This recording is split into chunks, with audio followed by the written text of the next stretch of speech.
هل أتاك حديث الغاشية وجوه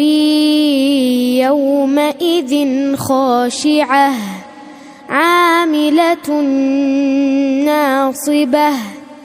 تصلى نارا حامية تسقى من عين آنية ليس لهم طعام إلا من ضريع لا يسمن ولا يغني من جوع وجوه يومئذ ناعمة لسعيها راضية في جنة عالية لا تسمع فيها لاغية فيها عين جارية فيها سرر مرفوعة وأكواب موضوعة ونمارق مصفوفة وزرابي مبثوثة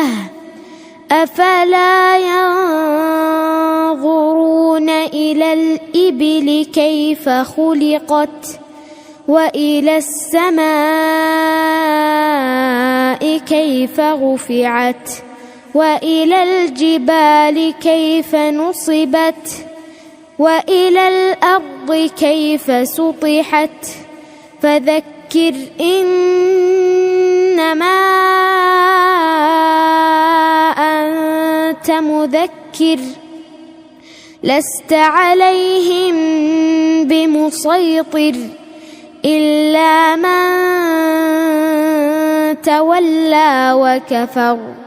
فيعذبه الله العذاب الأكبر إن إلينا إيابهم ثم إن علينا حسابهم